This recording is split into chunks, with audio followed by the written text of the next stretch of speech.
With blood still fresh on her hands from tending the wounded Comanche boy, Sarah froze at the sight of 80 warriors encircling her isolated homestead.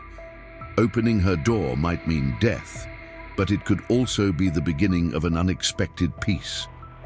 Before we continue, don't forget to subscribe to the channel, like the video, and comment where in the world you're watching from. Let's go. The wind howled across the Texas plains like a wounded animal, carrying with it the scent of rain and dust. Sarah Calloway stood on the weathered porch of her small homestead, watching as dark clouds gathered on the horizon, promising the first real storm of the season. Her calloused hands gripped the railing, knuckles white with tension as she surveyed the land that simultaneously sustained and imprisoned her.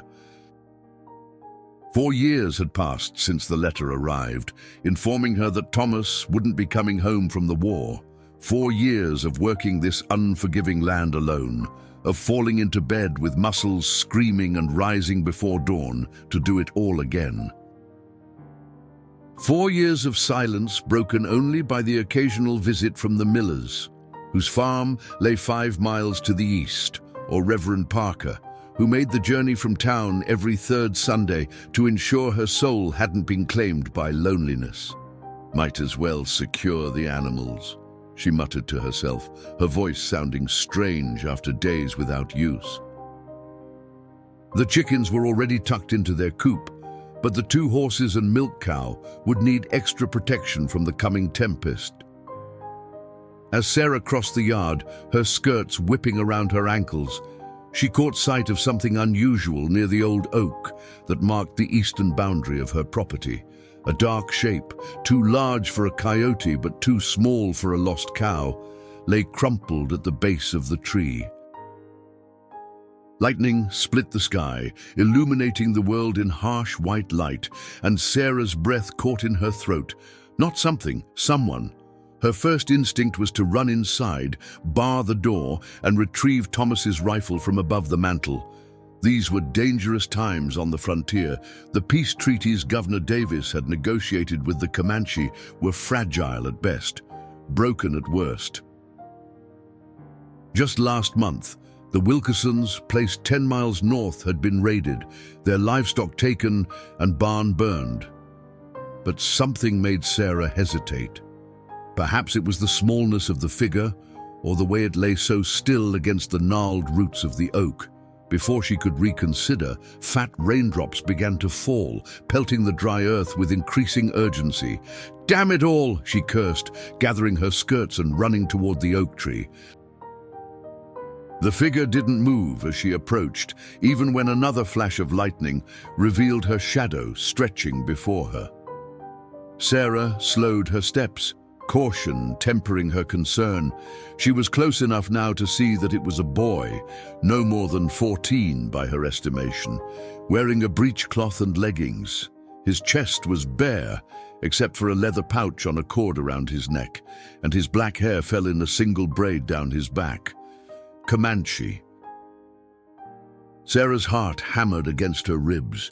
Every instinct screamed at her to retreat, to protect herself from the people who'd been painted as bloodthirsty savages in every newspaper and parlor conversation across Texas. But the boy wasn't moving, and as she crept closer, she could see why. A dark stain spread across his side, black in the dim light, but unmistakably blood. Another crack of thunder, closer now, and the rain began to fall in earnest. The boy's eyelids fluttered but didn't open.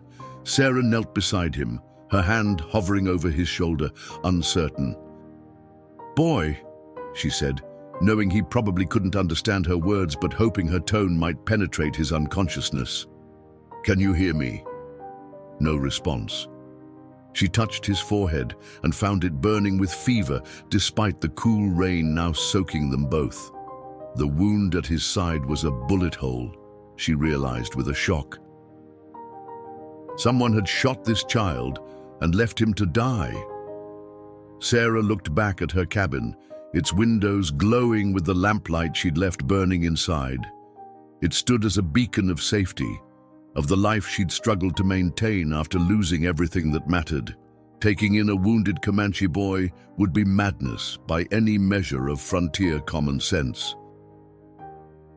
Yet as she looked down at his face, young and vulnerable in unconsciousness, she saw another face superimposed over his features.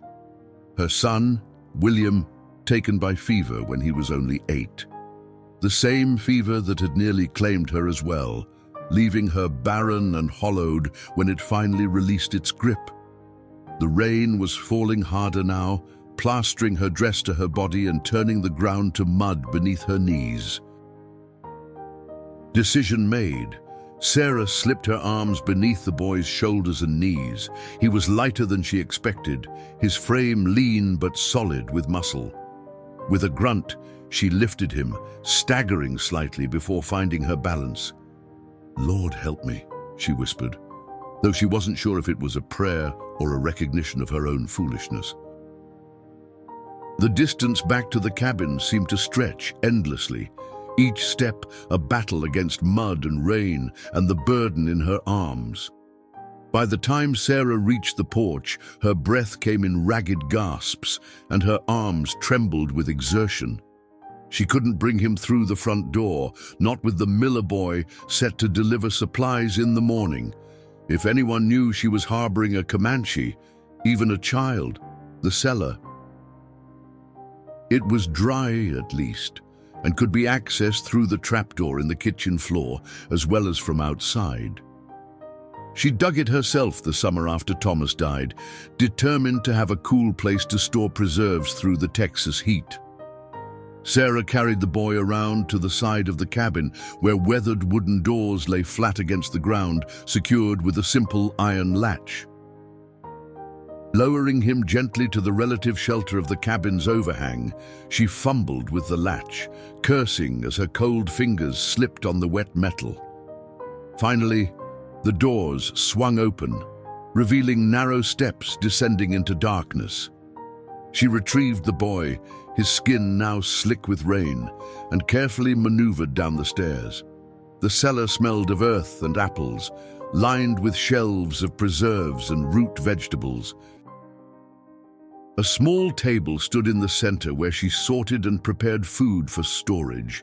Sarah laid the boy on the table, his blood immediately seeping into the worn wood. In the dim light filtering through the open doors, his skin looked ashen, his breathing shallow and irregular. "Stay with me," she murmured, though whether to the boy or herself, she couldn't say. "Just stay with me." Outside, the storm raged, lightning illuminating the cellar in brief, ghostly flashes as Sarah climbed back up the stairs. She needed bandages, hot water, her small box of medical supplies, remnants from Thomas's army days, and she needed courage for what was to come, for she had just brought the enemy into her home, and nothing would ever be the same again. Sarah moved through her cabin with practiced efficiency, gathering what she needed while rain lashed against the windows. Her medical supplies were meager, some clean linen strips, a bottle of whiskey Thomas had saved for medicinal purposes, a small jar of honey, and a sewing kit. It would have to be enough. She lit a lantern, grabbed a kettle of water she'd warmed on the stove earlier, and made her way back to the cellar entrance inside the house. The trapdoor in her kitchen floor groaned as she lifted it, revealing the narrow wooden steps that descended into darkness. The lantern cast elongated shadows as she carefully navigated the stairs, balancing her supplies. The boy remained where she'd left him, motionless on the table. For a terrible moment, Sarah thought he might have died while she was gathering her things, but then she saw the slight rise and fall of his chest. "Still with us, then," she said softly, setting the lantern on a nearby shelf. Sarah had tended her share of wounds over the years, gashes from farm implements, a neighbor's broken arm, her husband's fevers before he left for war. But a gunshot wound was different. She'd seen what bullets could do when Thomas came home on leave once, bringing a wounded comrade who'd taken a Confederate bullet in the shoulder. The man had survived, But the memory of his pain as Thomas dug out the lead ball still haunted her. She cut away the leather around the boy's wound with her sewing scissors, revealing an ugly hole just below his ribs. The bleeding had slowed, but the skin around it was angry and swollen. Sarah couldn't tell if the bullet had passed through or remained lodged inside. She gently rolled him to check his back, finding an exit wound, smaller but just as inflamed. "Small mercies," she murmured. At least she wouldn't have to dig for a bullet. The boy stirred, eyelids fluttering. Sarah tensed, suddenly aware of how vulnerable her position would be if he woke confused and violent, but his eyes remained closed, his body succumbing again to unconsciousness. She poured whiskey over her hands, then soaked a clean cloth in it. "This will hurt, child," she warned, though she knew he couldn't understand. "But it needs doing." When the alcohol-soaked cloth touched his wound, the boy's body went rigid. A sound escaped him, not quite a scream, but a guttural moan that seemed to Sarah more animal than human. His eyes flew open, dark and wild with pain and confusion. Sarah stepped back instinctively, but kept her voice steady. "Easy now, I'm trying to help you." The boy's gaze darted around the unfamiliar surroundings before settling on her. His lips moved, forming words in a language she couldn't comprehend. Then, to her surprise, he spoke in broken, heavily accented English. "Who you?" Sarah hesitated before responding. "My name is Sarah Calloway. You're on my land." "I found you wounded." He tried to sit up, then fell back with a hiss of pain. "Tashunka," he said, pressing a hand to his chest. "I am Tashunka." "Lie still, Tashunka," Sarah said, testing the unfamiliar name on her tongue. "You've been shot. I need to clean your wound." Whether he fully understood or simply lacked the strength to resist, Tashunka remained still as Sarah continued her work.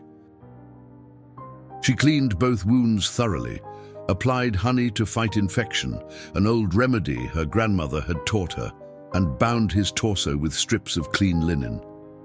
Throughout the process, he made no sound, though sweat beaded on his forehead and his jaw remained clenched tight. When she finished, Sarah offered him water from a ladle. He drank greedily, water spilling down his chin. "Who shot you?" she asked when he finished drinking. Tashunka's expression darkened. "White men, hunting party." His English was rudimentary but clear enough. "I scout alone. They see me." He made a gesture like a gun firing. "I run, hide, then fall." Sarah nodded, a cold feeling settling in her stomach. Hunting parties weren't uncommon in these parts, but they usually hunted deer or buffalo, not people. Unless this was a patrol from Fort Richardson, though they rarely ventured this far south without cause. "Your people," she said carefully, "will they be looking for you?" Something flickered across Tashunka's face. Pride, perhaps, or concern. "My uncle is war chief. He find me." His eyes grew heavy, the brief burst of energy fading. "He always find me." Those words sent a chill down Sarah's spine that had nothing to do with her damp clothes. A war chief. If the boy's uncle was indeed searching for him, and if he was as important as Tashunka implied, how long before Comanche warriors appeared on her doorstep? The storm outside seemed to answer her unspoken question, thunder cracking directly overhead. Even if they were searching, no one would be tracking anything in this weather. She had until morning, at least. Sarah pulled a rough blanket from one of the shelves and draped it over the boy. "Rest now," she said. "I'll check on you again soon." Tashunka's eyes had already closed, his breathing deepening as exhaustion claimed him once more. Sarah watched him for a moment, this child of a people she had been taught to fear, and felt the weight of her decision pressing down upon her. What she was doing was dangerous, possibly fatal. If her neighbors discovered she was harboring a Comanche, they might consider it treason. If the Comanche found their wounded kinsman here, they might see it as kidnapping or worse. She was caught between worlds, with only her conscience to guide her. Sarah climbed the steps back to her kitchen, the warmth of the stove a stark contrast to the chill of the cellar. She changed into dry clothes, stoked the fire, and made a pot of strong coffee. Sleep would not come easy tonight, if it came at all. As she sat at her kitchen table, cradling the warm mug between her hands, Sarah's gaze drifted to the small daguerreotype on the mantel, Thomas in his Union blue, William on his knee, both smiling into the camera, with no knowledge of the futures awaiting them. One to die in a field in Virginia, the other in the bed upstairs, burning with fever while Sarah prayed for a miracle that never came.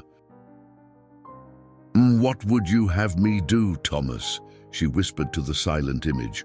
"Turn away a child who needs help. I couldn't save our boy. Maybe I can save this one." The photograph offered no answers, only memories. Outside, the storm continued its assault, and below her feet, a Comanche boy fought for his life, unaware of the woman who had chosen mercy over fear, humanity over hatred. And somewhere in the night, perhaps, a war chief was already searching for his missing nephew. The night stretched endlessly before Sarah, each hour marked by trips to the cellar to check on her unexpected charge. Around midnight, Tashunka's fever spiked. His skin burned beneath her touch, and he thrashed against the blanket, murmuring words she couldn't understand. Twice she had to rebind his wounds when his movements loosened the bandages. "Easy," she soothed, wiping his forehead with a cool cloth. "Easy now." Sarah mixed willow bark tea, an old remedy that had sometimes eased William's fevers. She lifted Tashunka's head, coaxing the bitter liquid between his cracked lips. Most dribbled down his chin, but he swallowed enough that she felt a small measure of hope. Outside, the storm showed no signs of abating. Wind howled around the corners of the cabin, finding every crack and crevice, while rain pounded relentlessly against the roof. Sarah was grateful for the weather's fury. It would keep curious eyes away and cover any tracks the boy might have left. In the small hours of the morning, when the lamp oil ran low and Sarah's eyes burned with exhaustion, Tashunka's condition worsened. His breathing became labored, each inhale a struggle, each exhale a rattling wheeze. The wound at his side had begun to seep a yellowish fluid, despite the honey and clean bandages. "Don't you dare die on me," Sarah whispered fiercely, changing the dressing once more. "Not after I've risked everything to help you." She wasn't sure why it mattered so much that this boy live. Perhaps it was the echo of William she saw in his young face, or perhaps it was simple human decency that drove her. Either way, Sarah found herself praying for the first time since they'd buried her son. "Lord, if you're still listening to me after all this time, please spare this child. He's done nothing to deserve such suffering." As if in answer, Tashunka's eyes fluttered open. They were clearer now. The confusion of fever temporarily receded. He looked at Sarah for a long moment, as if truly seeing her for the first time. "You helped me," he said. It wasn't a question. Sarah nodded. "Yes." "Why?" "I am enemy."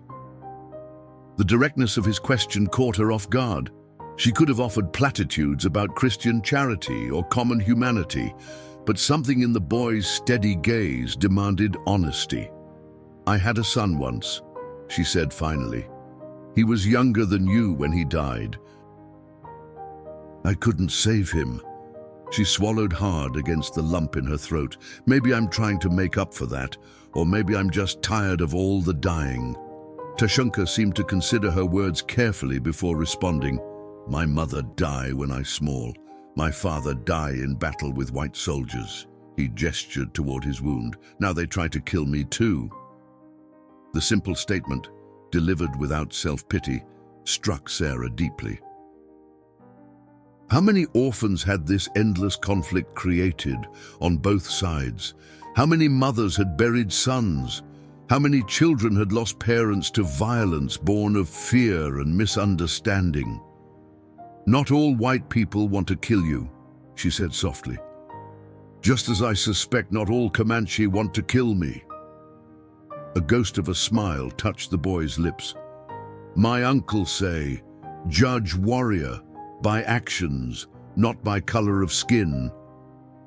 His expression grew serious again. "You have good actions." Before Sarah could respond, Tashunka's eyes drifted closed again, his brief moment of lucidity fading as exhaustion reclaimed him.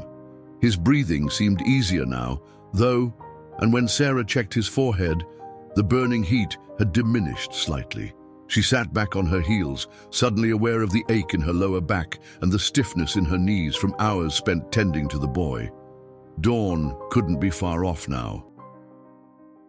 She needed to prepare for the day ahead. There were animals to feed, eggs to collect, bread to bake. Life didn't stop because she'd spent the night playing nurse to a wounded Comanche. And there was the matter of Johnny Miller, who was supposed to bring supplies from town today. If he arrived and somehow discovered her secret guest? Sarah shook her head, dismissing the thought.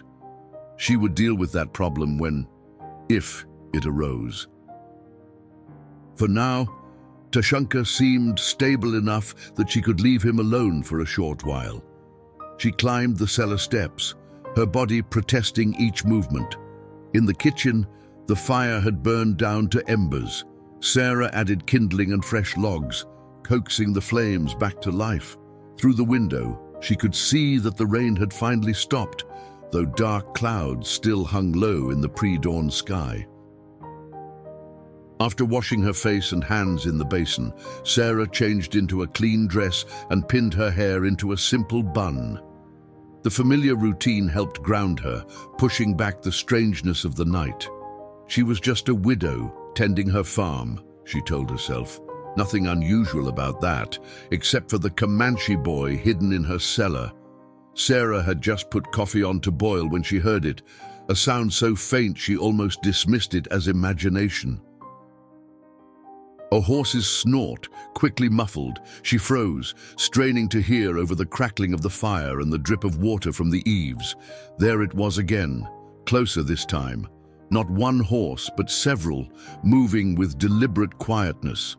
Her first thought was of Johnny Miller, but he always whistled as he approached, a habit his father had insisted upon after nearly being shot by a nervous settler once. Besides, it was too early for his delivery. The sun had barely begun to lighten the eastern sky. Sarah moved to the window, careful to stay hidden behind the curtain. The yard was empty, but the hairs on the back of her neck stood on end. Someone was out there, watching, waiting. Her rifle stood propped beside the door, loaded but not primed. Sarah considered her options. If it was bandits, the gun might deter them. She was known to be a decent shot. If it was soldiers or rangers, she could explain herself, claim ignorance of the tensions with the Comanche. But if it was the boy's people? The thought had barely formed when she saw them, shadowy figures emerging from the tree line at the edge of her property. They moved with the fluid grace of men, accustomed to stealth, spreading out to surround the cabin with practiced precision. Even in the dim light, there was no mistaking what they were. The feathers adorning their hair, the painted symbols on bare chests, the weapons held at the ready. Comanche warriors, dozens of them. Sarah's mouth went dry, her heart hammering against her ribs. She backed away from the window, mind racing. Should she hide, run, try to move Tashunka somewhere they wouldn't find him? Or would that only make things worse? A soft thud on her porch made the decision for her. They were here. Sarah smoothed her skirts with trembling hands and took a deep breath. Then, squaring her shoulders, she walked to the door. In the cellar below, Tashunka slept on, unaware that his prediction had come true. His uncle had found him, just as he said he would, And now Sarah Calloway would face the consequences of her mercy. Sarah's hand trembled as it reached for the door latch. Time seemed to slow, each heartbeat stretching into eternity as she contemplated what waited on the other side. The sensible part of her mind screamed to bar the door, to hide, to fight if necessary. But a deeper wisdom told her that any show of hostility would only ensure her death, and possibly Tashunka's as well. She unlatched the door and swung it open slowly, revealing the grey light of dawn and the imposing figure that stood on her porch. He was tall, taller than any man Sarah had ever seen, with shoulders broad enough to block most of the doorway. His chest was bare despite the morning chill, decorated with streaks of red and yellow paint that matched the colors adorning his face. A single eagle feather hung from his long black hair, and around his neck was a necklace of bear claws that rattled softly as he breathed. Most striking were his eyes, dark, penetrating and utterly unreadable as they assessed her. Behind him, spread across her yard in a loose semicircle, stood at least 24 warriors. Some held bows with arrows nocked but not drawn. Others carried lances or tomahawks. All watched her with the stillness of predators. Sarah forced herself to meet the chief's gaze directly. "Good morning," she said, amazed at how steady her voice sounded. The man's expression didn't change. "Where is he?" he asked in heavily accented but clear English. There was no point denying knowledge or playing ignorant. "You're his uncle," Sarah said. It wasn't a question, a barely perceptible nod. "He's alive," she continued. "Wounded, but alive. I found him yesterday during the storm and brought him inside." The chief's eyes narrowed slightly, searching her face for deception. "Show me." Sarah stepped back, gesturing for him to enter. The man ducked his head to clear the doorframe, the eagle feather brushing against the wood. As he straightened inside her kitchen, he seemed to fill the space, making it suddenly smaller. "This way," Sarah said, moving toward the trap door. She knelt and lifted it, revealing the steps below. "He's down here. I put him in the cellar to keep him hidden." The chief looked from the opening to Sarah, then back again. A flicker of something, surprise, perhaps, or suspicion, crossed his face. "You hide him. From who?" "From anyone who might wish him harm," she answered honestly. "Not everyone would understand why I helped him." For the first time, the chief's stoic expression wavered slightly. He studied Sarah with renewed interest before gesturing for her to lead the way. The cellar seemed even smaller with the massive presence behind her. Sarah's lantern cast elongated shadows as she descended, the chief's footsteps surprisingly light on the wooden stairs. When they reached the bottom, Sarah held the light higher, illuminating Tashunka's sleeping form on the table. The boy's chest rose and fell with steady breaths, his fever flush replaced by the healthier color of natural sleep. The bandages at his side remained clean. No fresh bleeding had occurred. The chief moved past Sarah, approaching the table with the silent grace of a mountain lion. He placed a large hand on Tashunka's forehead, then gently pulled back the blanket to examine the bandaged wound. When he looked up at Sarah, his expression had softened almost imperceptibly. "You do this?" he asked, gesturing to the careful bandaging. Sarah nodded. "He had a bullet wound. It went clean through, thankfully. I cleaned it, used honey to fight infection, and bound it. He had a fever in the night, but it's broken now." The chief touched the edge of the bandage, then looked around the cellar at Sarah's medical supplies still laid out on a nearby shelf. His gaze returned to Tashunka, who stirred slightly at his touch but didn't wake. "Why?" The question was simple but loaded with meaning. Sarah considered her answer carefully. "Because he's a child," she said finally. "Because he needed help. Because I've seen enough death." The chief's dark eyes held hers for a long moment, weighing her words. Then, to Sarah's surprise, he placed his right hand over his heart and inclined his head slightly, a gesture of respect. "I am Tatanka," he said, "war chief of the Quahada band. This boy is my sister's son." "Sarah Calloway," she replied, returning the gesture. Tatanka turned back to Tashunka, speaking softly in Comanche. The boy's eyelids fluttered, then opened. When he saw his uncle, a smile broke across his face, and he spoke rapidly in their shared language. Sarah couldn't understand the words, but the tone was clear: relief, joy, and a child's pride in survival. Tatanka listened intently, occasionally asking what seemed to be questions. Several times, Tashunka pointed to Sarah, and the chief's gaze flicked to her with increasing interest. Finally, Tatanka straightened and turned to face her fully.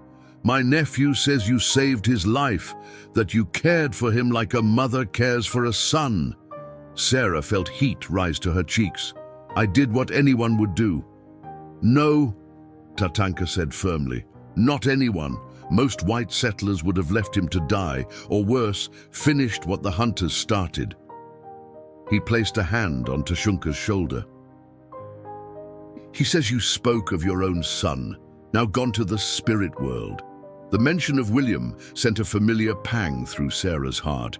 "Yes, he died of fever 6 years ago. He was 8. Tatanka nodded solemnly. "To lose a child is to lose part of your soul." He touched the bear claw necklace. "I lost my son 2 winters ago. Soldiers came to our winter camp. He was Tashunka's age." The simple statement, delivered without visible emotion, nevertheless carried the weight of profound grief.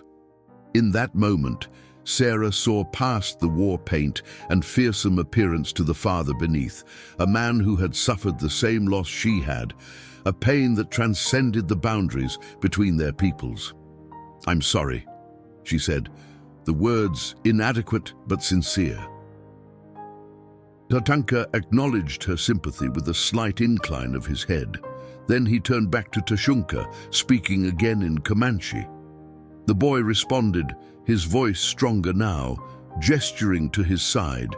"He says he can ride," Tatanka translated, though his tone suggested skepticism. "He does not wish to appear weak before the warriors." Sarah frowned. "He shouldn't be moved yet. The wound could reopen." Tatanka seemed to consider this, looking between his nephew and Sarah. Outside, the first true light of dawn would be spreading across the yard, where 24 warriors waited for their chief and the missing boy. "Our camp is half a day's ride," he said finally. "Too far for him now." He fixed Sarah with an intense gaze. "Would you permit us to make camp near your water?" "To stay until he is strong enough to travel." The request took Sarah by surprise. It was one thing to help a wounded boy in secret, quite another to openly host a band of Comanche warriors on her property. If word reached town, the consequences could be severe. But looking at Tashunka's hopeful face and thinking of the alternative, sending him away too soon, risking his wound reopening during the journey, she knew there was only one answer she could give. "Yes," she said, "you can stay." Something like approval flickered in Tatanka's eyes. "The Quahada do not forget those who show kindness to our children. You will not regret this decision, Sarah Calloway." He lifted Tashunka gently in his arms, the boy looking suddenly smaller against his uncle's broad chest. Sarah led the way up the stairs, her mind racing with the implications of what she had just agreed to. As they emerged from the cellar into the kitchen, morning sunlight streamed through the windows, illuminating dust motes that danced in the air between them. Tiny bridges spanning the vast gulf that had separated their worlds until today. Outside, warriors waited. Neighbors might come calling. Soldiers could patrol through at any moment. The danger was far from over.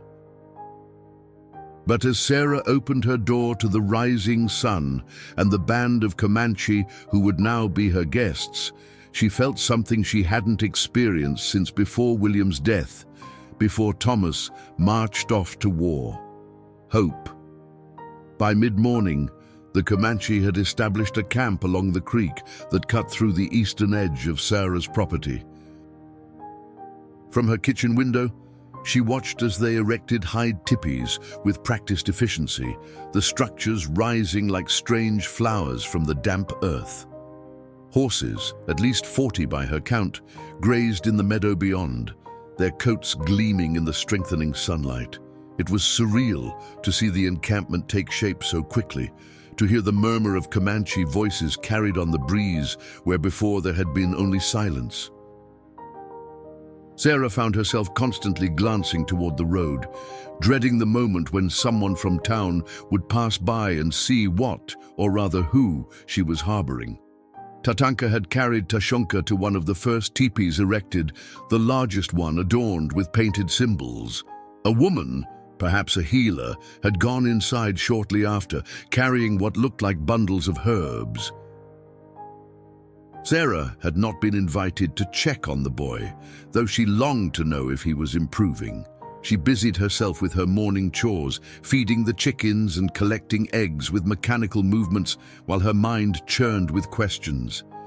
Had she made a terrible mistake? Would her kindness to one boy lead to violence against others? Or was this strange coexistence a chance for something different?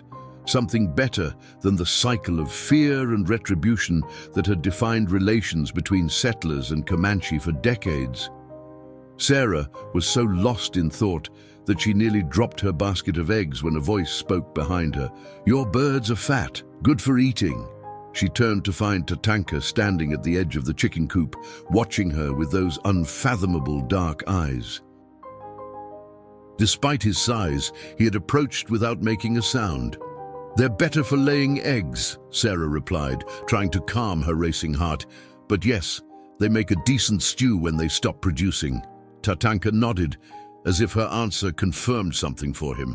"Tashunka asks for you. He wants to thank you properly now that he is awake." Relief washed over Sarah. "He's doing well, then. He is strong," the chief said with unmistakable pride. "Our medicine woman says your treatment was good. The honey was wise." Coming from a man whose people had been living with and treating wounds since before Europeans arrived on the continent, the compliment carried significant weight. "I learned it from my grandmother," Sarah said, securing the coop door. She knew more about healing than most doctors. "Women often do," Tatanka agreed. "They bring life, so they understand how to preserve it." The observation surprised Sarah.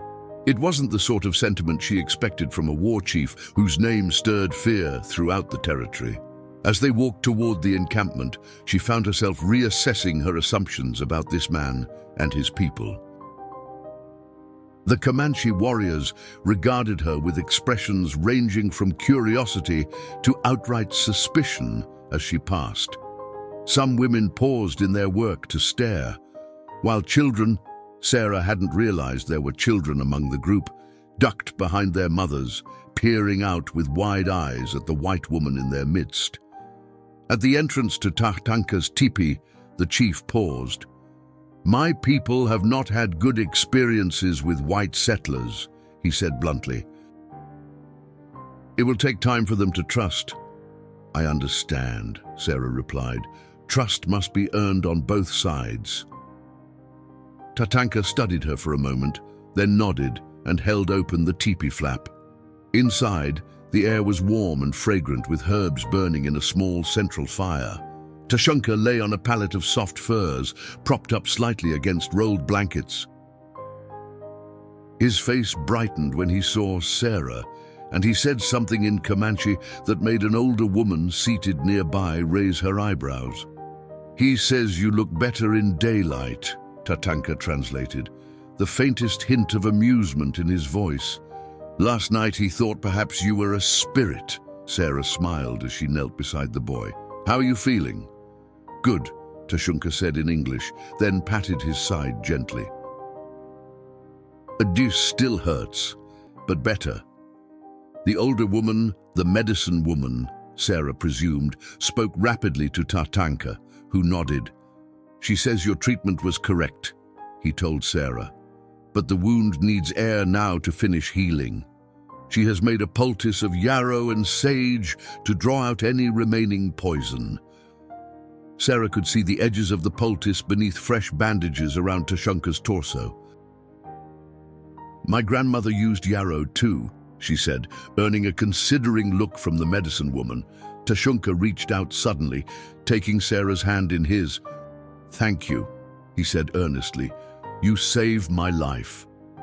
The simple gratitude in his eyes reminded Sarah so powerfully of William that she had to swallow against the tightness in her throat. "You're welcome," she managed. Their moment was interrupted by a commotion outside. Raised voices, the snort of a horse, and rapid footsteps approaching the teepee. A young warrior ducked inside, speaking urgently to Tatanka.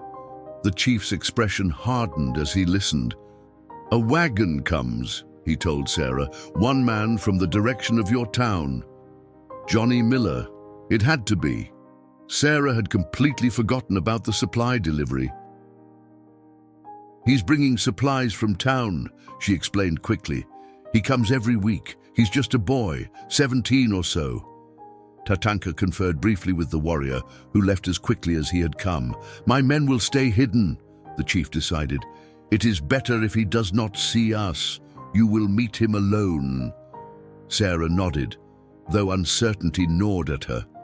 Johnny was observant. He would notice the camp eventually. "And what would she tell him if he did?" "Tatanka," she said hesitantly. "I can't lie to him if he asks directly. And if word reaches town that you're here..." The chief's expression was grave. "I know the risk you take by allowing us to stay," he acknowledged. "If you wish us to leave..." "No," Sarah interrupted, surprising herself with her vehemence. She looked at Tashunka, who was watching the exchange with worried eyes. "No, I said you could stay until he's well enough to travel, and I meant it." Something like respect flickered in Tatanka's gaze.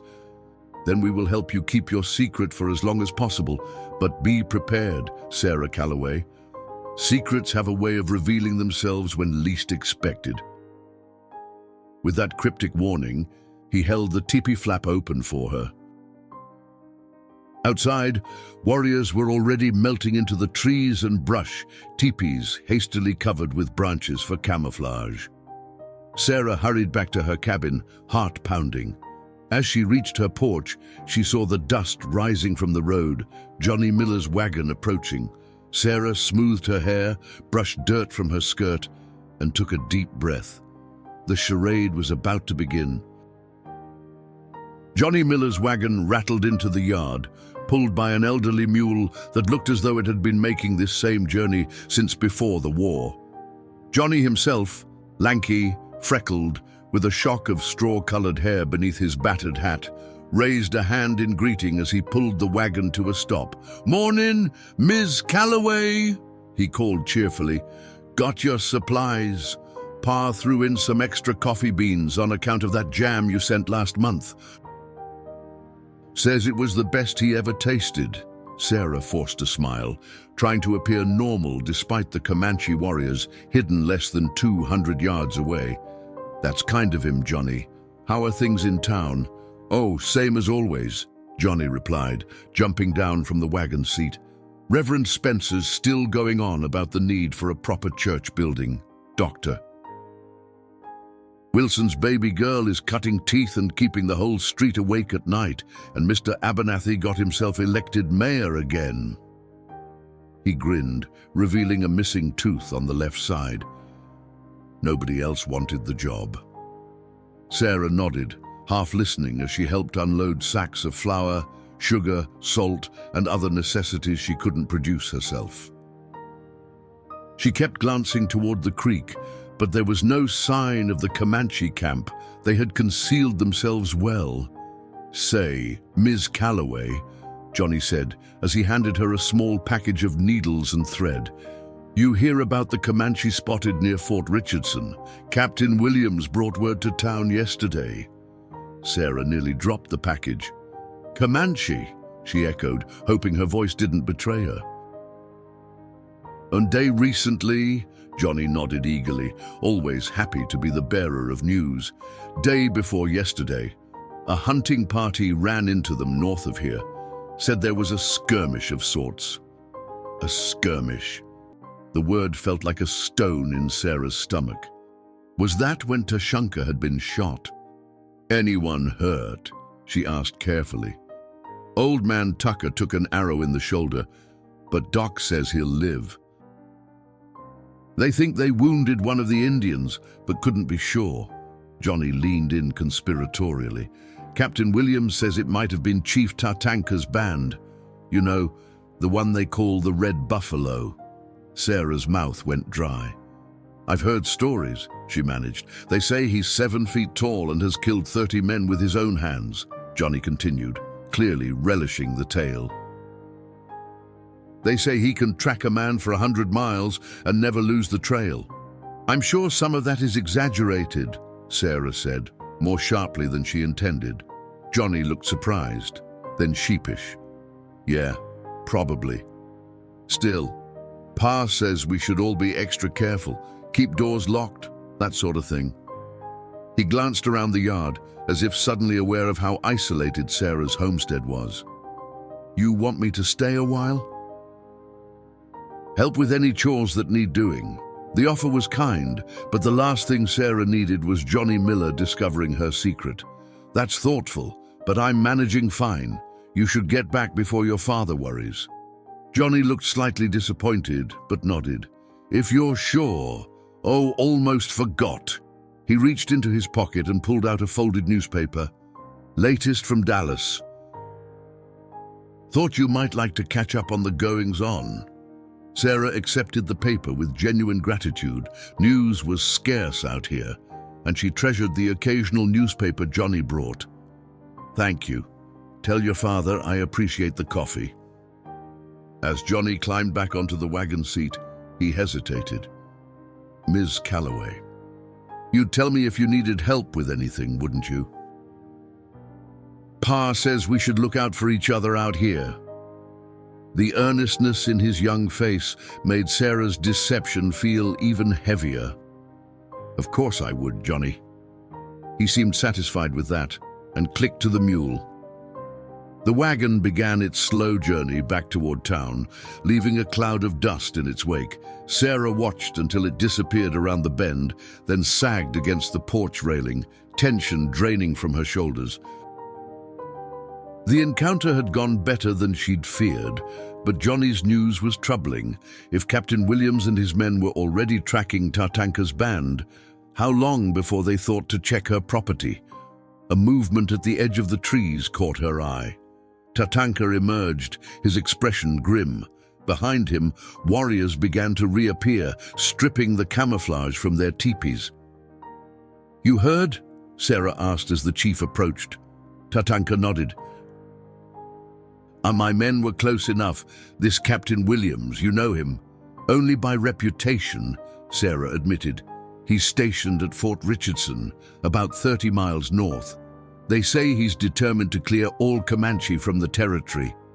"He has tried before," Tatanka said, his voice flat.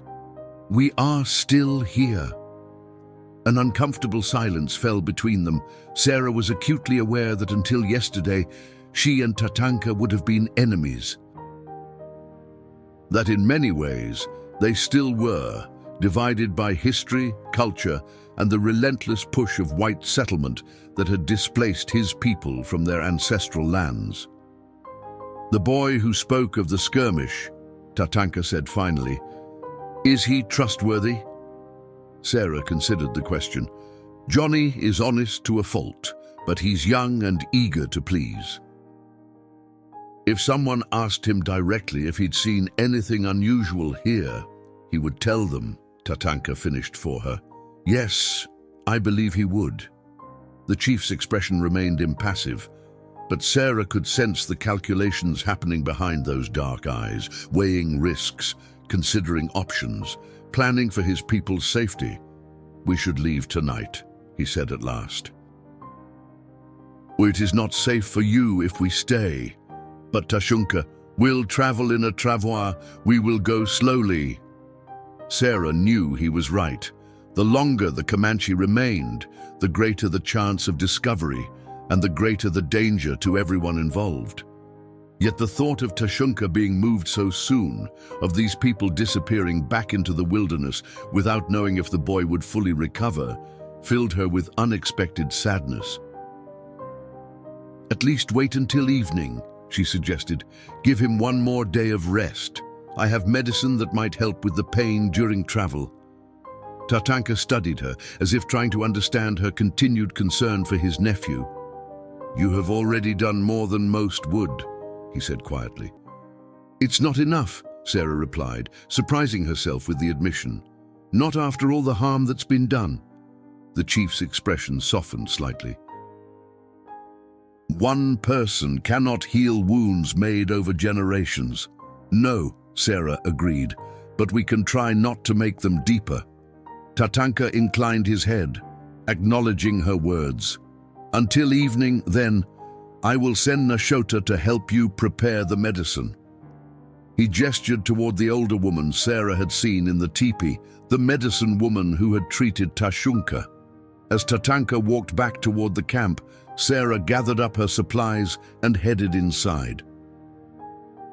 The newspaper Johnny had brought lay forgotten on the porch rail, its headlines proclaiming progress and prosperity in a territory that still echoed with the cries of those displaced by that very progress.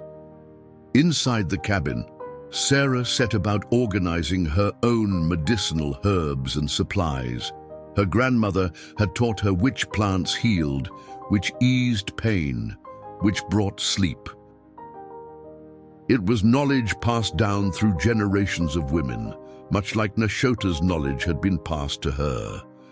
As she worked, Sarah thought about the path that had led her here, to this moment of standing between worlds, trying to bridge a divide that seemed as vast as the Texas sky. Thomas would have understood, she thought. He had gone to war to free others from bondage. He would have approved of her small act of compassion toward a wounded child, regardless of the color of his skin. A soft knock at the door interrupted her thoughts. Sarah opened it to find Nashota standing on the porch, a leather pouch in her hands. The older woman's face was lined with years of sun and weather, her eyes sharp and intelligent beneath silver-streaked braids. "Tatanka says I help," she said in halting English. Sarah stepped aside, gesturing for Nashota to enter. "Yes, please. I'm preparing medicine for Tashunka's journey." The medicine woman nodded, surveying Sarah's collection of herbs spread across the table. She pointed to several, naming them in Comanche, then looking expectantly at Sarah. "Willow bark," Sarah said, touching one pile. "That for pain and fever." "Willow," Nashota repeated carefully. She indicated another. "Makpe," she said. Sarah recognized the dried purple coneflower petals. "Echinacea," she supplied. "For infection." A faint smile touched Nashota's lips. "Same plant, different words." "Yes," Sarah agreed, feeling a connection forming across the cultural divide. "Same plant, different words." For the next hour, the two women worked side by side, combining their knowledge and traditions to create medicines that would ease Tashunka's journey. They communicated through gestures, broken phrases, and the common language of healing, each learning from the other. Outside, the afternoon sun began its descent toward the horizon. In a few hours, the Comanche would leave, taking with them the strange sense of purpose that had filled Sarah's isolated existence since finding Tashunka beneath the oak tree. she wasn't ready to let them go. As dusk approached, the Comanche camp bustled with activity. Tipis came down with the same efficiency with which they had been erected, their components rolled and secured to pack horses. Women gathered cooking implements and stored food supplies in parfleche bags, while warriors checked weapons and scouted the perimeter, vigilant for any sign of approaching soldiers or settlers. Sarah stood in her doorway, watching the methodical breakdown of the camp. These people were accustomed to moving quickly, to leaving no trace of their presence, a necessary skill in a world that increasingly sought to eliminate them. The thought left a hollow feeling in her chest. Nashota had returned to the camp after they'd finished preparing the medicines, but not before pressing a small leather pouch into Sarah's hand. Inside were seeds, unfamiliar to Sarah, and a small, carved wooden bear. The medicine woman had tapped the pouch, then Sarah's heart, her meaning clear despite the language barrier, a gift of friendship. Now, Sarah gathered the medicines they'd prepared, wrapping each bundle carefully and labeling them with simple drawings to indicate their purpose. One for pain, one for fever, one for infection. She doubted Tatanka would have occasion to seek a white settler's help again, but at least she could ensure Tashunka had what he needed for the journey ahead. The sun had almost disappeared behind the western ridge when Sarah heard a rider approaching, not from the direction of town, but from the north. Her pulse quickened. Few people use that trail. It was overgrown and difficult to navigate, except by those familiar with the land. In the Comanche camp, the alarm spread instantly. Warriors melted into the trees, while women and children gathered in the center of the camp, ready to flee if necessary. Tatanka appeared at Sarah's side, bow in hand, his expression tense. "One rider," he said quietly. "Coming fast." Sarah nodded, her mouth dry with apprehension. "I'll see who it is." "Be careful," Tatanka warned. "My men will watch."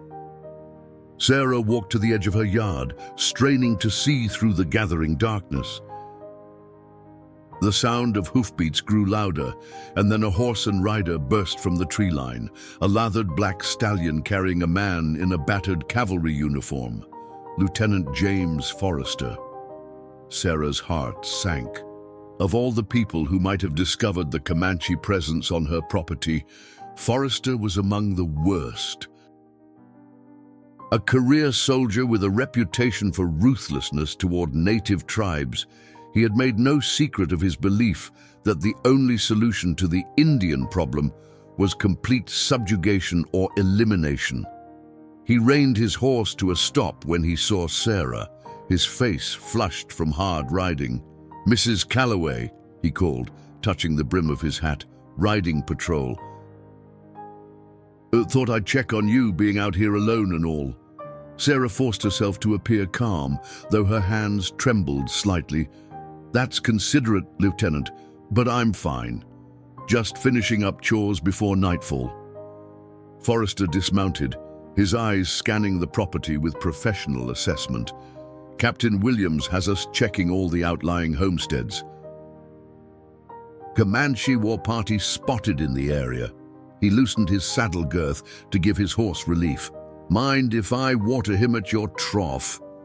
"Of course not," Sarah said, unable to refuse such a basic courtesy without arousing suspicion. As Forrester led his horse toward the water trough near the barn, Sarah glanced toward the creek.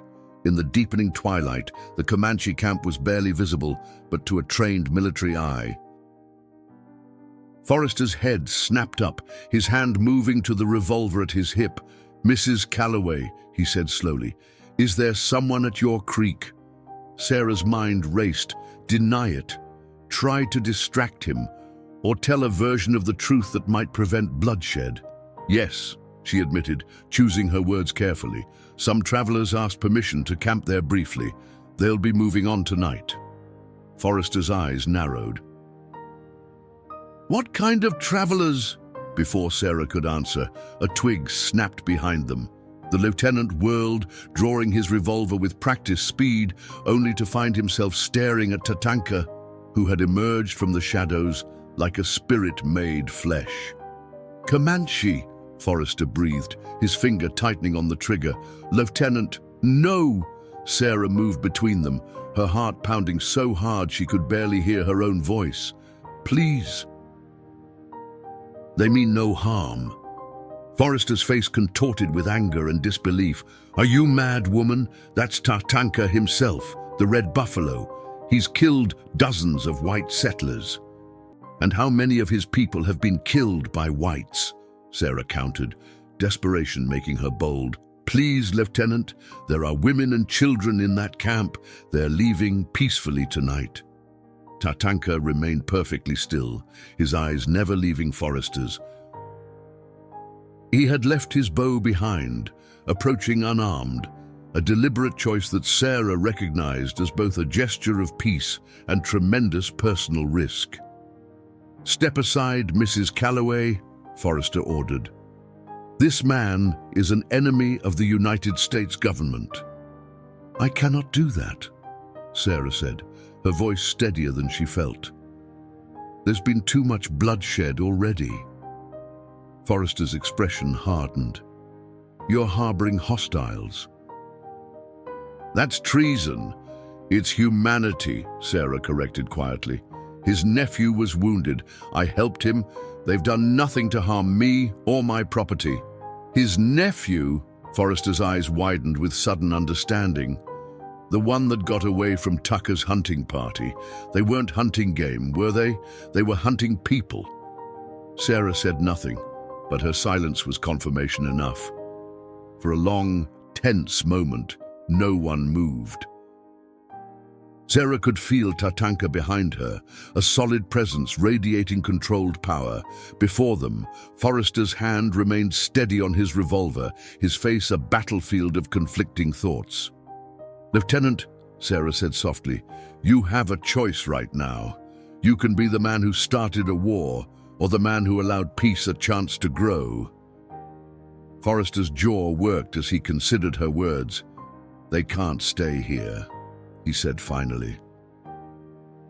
"The territory's crawling with patrols. They're leaving tonight," Sarah assured him. "All I'm asking is that you let them go without bloodshed." The lieutenant's gaze shifted from Sarah to Tatanka, his expression unreadable in the fading light.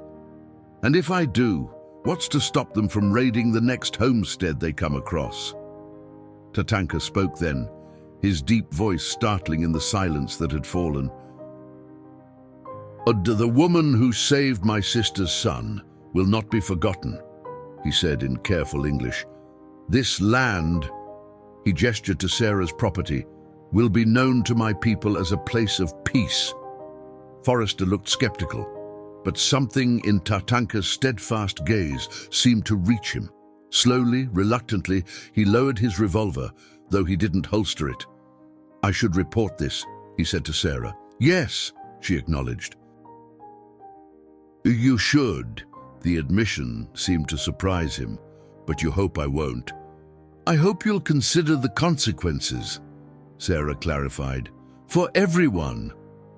Forrester glanced toward the creek again, where the camp was now nearly packed and ready to move.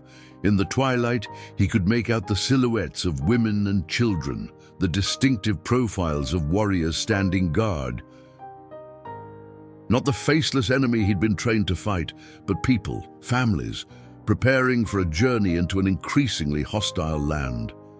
"1 hour," he said finally, holstering his weapon. "That's how long it'll take me to ride back to the fort. Whatever happens after that is beyond my control." Relief washed over Sarah like a cool rain. "Thank you." Forrester turned to his horse, tightening the saddle girth with sharp, angry movements. Before mounting, he looked back at Sarah, his expression troubled. "Mrs. Calloway, what you've done here, helping them, it won't change anything in the long run. This land is changing. Their way of life is ending." "Perhaps," Sarah acknowledged, "but today one boy lives who might have died. One moment of kindness happened where there might have been cruelty. If nothing else changes, at least that did. Forrester shook his head, as if unable to comprehend her perspective. He mounted his horse and fixed Tatanka with a hard stare. 1 hour, he repeated. Make it count. With that, he wheeled his horse around and galloped back the way he had come, dust rising in his wake like ghosts in the gathering darkness. When the sound of hoofbeats faded, Tatanka turned to Sarah. He will return with others, he said, not a question but a certainty.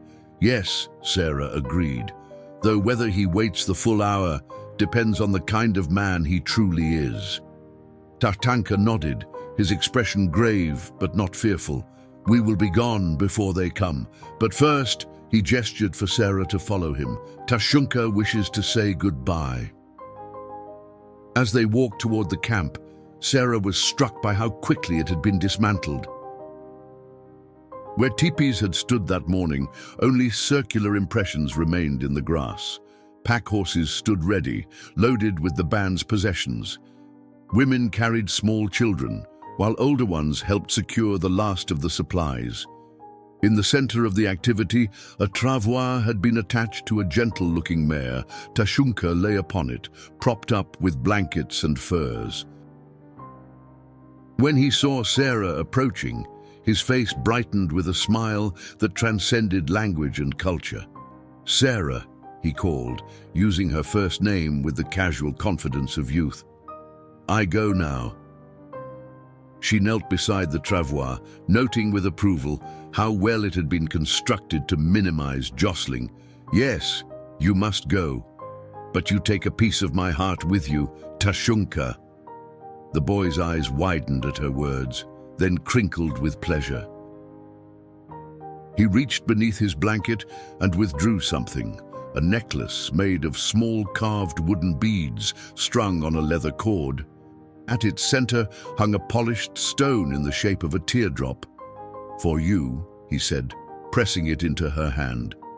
My father make before he die, for me to give to someone important.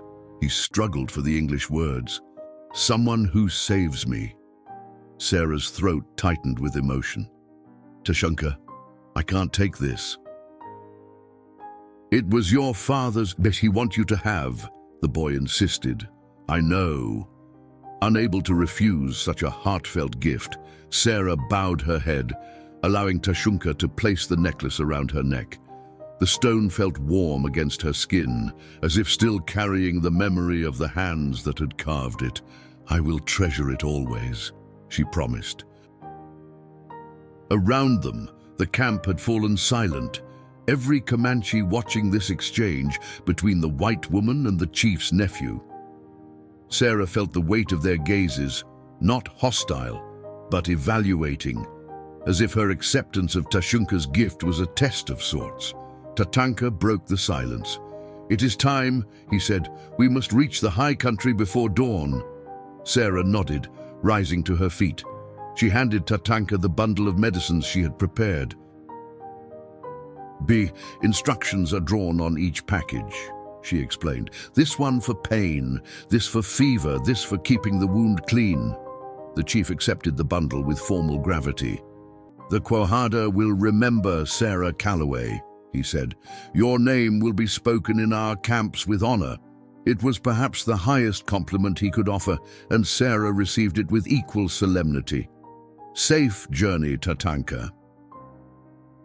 May your nephew grow strong and wise under your guidance. With a nod that conveyed more than words could express, Tatanka turned and gave a signal to his people. The band began to move out, a silent procession heading west into the deepening night. Tashunka's travois was positioned in the middle of the group, protected on all sides. The boy twisted to look back at Sarah, raising his hand in farewell. She returned the gesture, watching until the darkness swallowed him from sight. Only then did Sarah allow herself to feel the full weight of what had transpired and what was still to come. Lieutenant Forrester would return, possibly with reinforcements. She would have questions to answer, accusations to face, but as she touched the stone pendant at her throat, Sarah knew she would change nothing about the choices she had made. For the first time since burying her son and receiving news of Thomas's death, she had acted in accordance with the best parts of herself, the parts that believed in compassion over fear, in common humanity over artificial divisions. Whatever came next, she would face it with the same courage that had allowed her to open her door to a wounded Comanche boy on a stormy Texas night. Sarah sat alone on her porch, watching the eastern horizon for the first sign of approaching riders. The stone pendant rested cool against her skin, a tangible reminder of the night's events. She had changed into a clean dress and pinned her hair neatly, determined to face whatever came with dignity. She didn't have to wait long. Less than 2 hours after Forrester's departure, not the full hour he had promised, the sound of multiple horses reached her ears. Sarah rose to her feet, squaring her shoulders as 5 riders emerged from the darkness, torches illuminating their path. Lieutenant Forrester led them, his face set in grim lines. Behind him rode Captain Williams himself, a stern-faced man whose reputation for ruthless efficiency had spread throughout the territory. The other 3 were enlisted men, rifles at the ready. They reined to a halt in her yard, torchlight casting ominous shadows across the ground. For a moment, no one spoke. Then, Captain Williams dismounted, his spurs jingling with each deliberate step as he approached the porch. "Mrs. Calloway," he said, his voice cold as January frost. "Lieutenant Forrester tells me you've been harboring hostiles on your property." Sarah met his gaze steadily. "I gave shelter to a wounded boy and permission for his people to make camp temporarily on my land. They've gone now." "Gone where?" Williams demanded. "I didn't ask," Sarah replied truthfully. "And they didn't say." The captain's jaw tightened. "Do you understand what you've done? That boy is the nephew of Tatanka, one of the most dangerous Comanche war chiefs in the territory. The band you so hospitably welcomed has killed dozens of settlers from here to the Red River. The boy I helped was shot by white men who were hunting him like an animal," Sarah countered, surprising herself with her boldness. "He was 14 years old, Captain, the same age my son would have been had he lived." Williams' expression didn't soften. "Your personal sentiments don't change the fact that you violated territorial law by aiding hostiles. By rights, I should arrest you." One of the soldiers shifted uncomfortably in his saddle. Sarah recognized him. Private Cooper, whose sister attended the same church gathering as the Millers. News of her arrest would spread through the community like wildfire. "On what charge, exactly?" Sarah asked, her voice calmer than she felt. "Treason would be a start," Williams replied sharply. Forrester, who had remained mounted, finally spoke up. "Captain, if I may." He dismounted and stepped forward. Mrs. Calloway acted out of misguided compassion, not treasonous intent, and her intervention may have prevented bloodshed. Williams turned to him with a scowl. "Explain. If Tatanka's nephew had died from wounds inflicted by Tucker's hunting party, the Comanche would have sought revenge, not just on Tucker, but likely on any settlement within striking distance. By saving the boy, Mrs. Calloway may have prevented a massacre." Sarah hadn't considered this perspective, but she recognized Forrester's strategy, appealing to Williams' military pragmatism rather than any sense of moral consideration. The captain looked back at Sarah, his gaze calculating. "Is that why you did it, to prevent retaliation?" "No," she answered honestly. "I did it because it was the right thing to do. Because I couldn't watch a child die when I had the means to help him." Williams made a sound of disgust. "Sentimental foolishness." The reality is that every Comanche warrior we allow to ride free today will kill settlers tomorrow. That boy you saved will grow up to take scalps, Mrs. Calloway. Remember that when you're feeling righteous about your Christian charity." The accusation stung, but Sarah held her ground. "I don't pretend to know what the future holds, Captain. I only know that hate answered with hate has brought us nothing but more bloodshed. Someone has to be willing to try a different path." "Pretty words," William scoffed. "But words won't bring back the dead. Neither will making more widows and orphans," Sarah replied quietly. An uncomfortable silence fell over the yard. The torches crackled, and somewhere in the distance, a coyote called to its pack. Finally, Williams turned to his men. "Cooper, Taylor, search the property.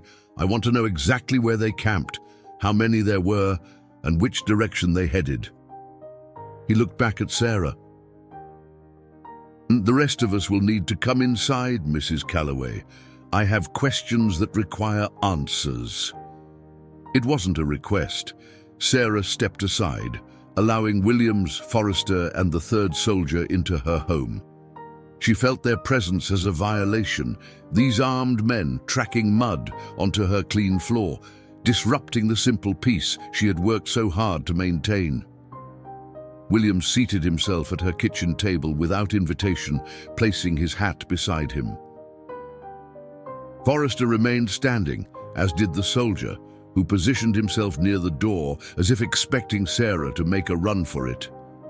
"Tell me everything," Williams commanded. From the beginning, Sarah did, omitting only those details that might help the soldiers track Tatanka's band, exactly when they had departed, specific mentions of the high country Tatanka had referenced.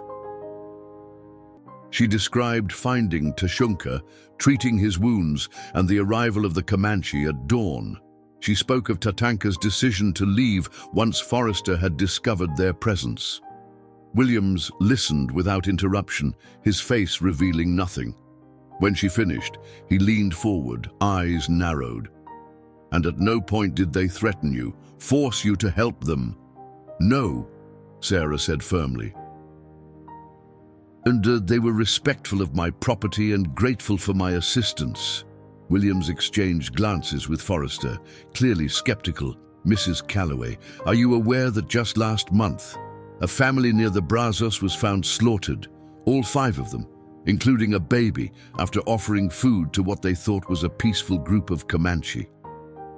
Sarah hadn't heard this, and the image it conjured made her stomach clench. But she lifted her chin. "And I can only speak to my experience, Captain. The Comanche I encountered behaved honorably.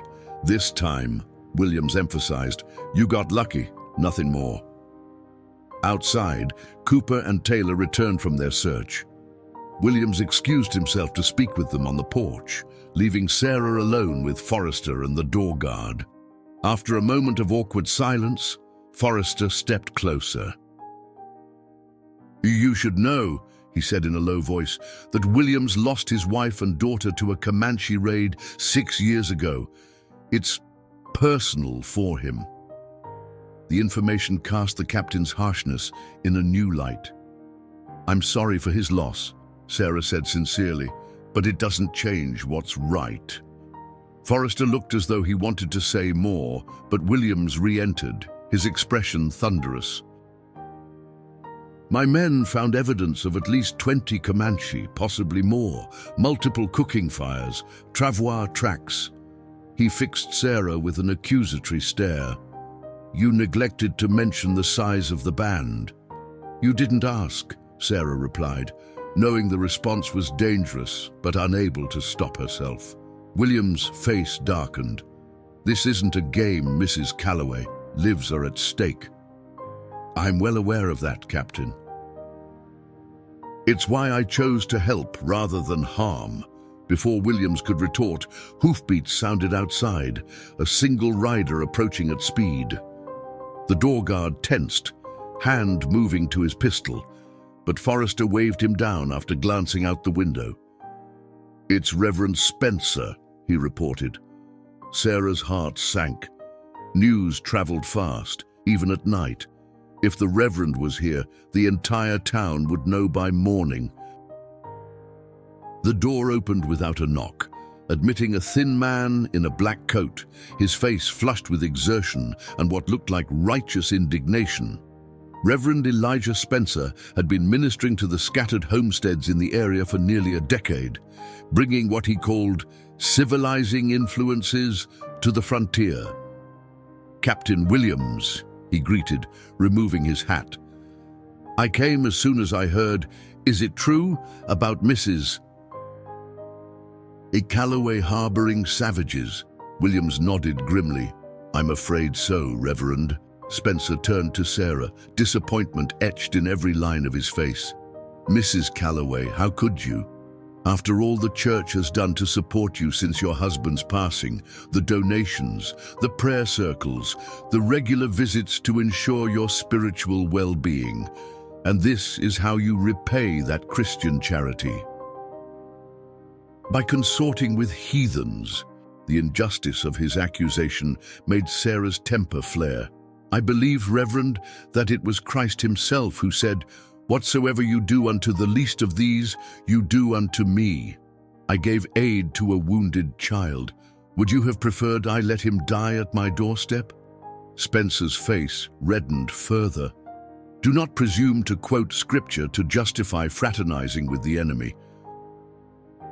These creatures have rejected God's word repeatedly. They remain in darkness by choice." "Perhaps," Sarah said quietly, "because those who claim to carry God's light have shown them only its shadow." A shocked silence followed her words.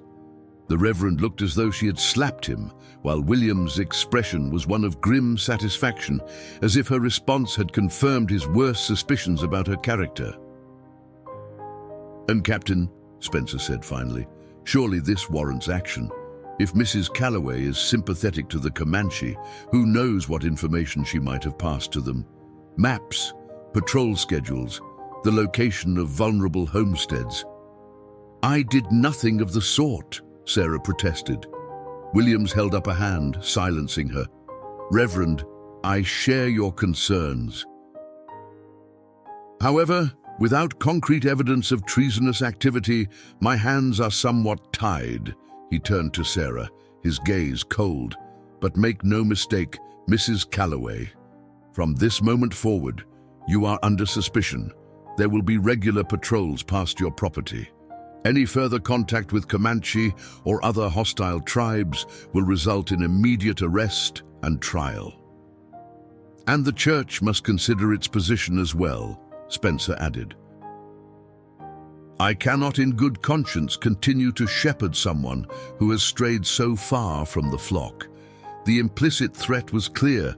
No more community support, no more visits from church members, no more inclusion in the social fabric that made frontier life bearable. Isolation, complete and deliberate. Sarah felt the weight of it settle on her shoulders, but she refused to bow beneath it. "I understand," she said simply. Williams stood, gathering his hat. "We'll be leaving a man here tonight, just to ensure there are no further visitors. Cooper will take first watch." He departed without another word, Spencer following close behind. Forrester lingered briefly at the door. "I gave them an hour," he said, his voice low. "They had that, at least." Sarah nodded, a silent acknowledgement of the small mercy he had shown. Then he too was gone, leaving only Private Cooper stationed outside on her porch, a visible reminder of her new status: suspect, sympathizer, outcast. Alone in her kitchen, Sarah touched the stone pendant at her throat, drawing strength from its presence. The price of her compassion would be high, it seemed, but as she watched the soldiers mount up and ride away, leaving Cooper behind, she knew she would pay it without regret. In helping Tashunka, she had found something she thought lost forever after William's death and Thomas's absence: a purpose beyond mere survival, a connection to something greater than herself.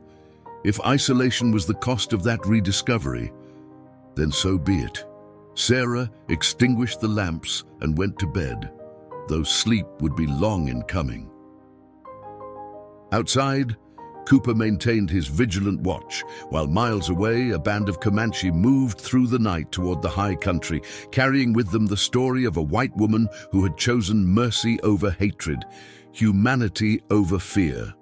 Two worlds, briefly connected, now separated again by the vast distances of the Texas frontier, and the even greater gulfs of history, culture, and prejudice that no single act of kindness could fully bridge.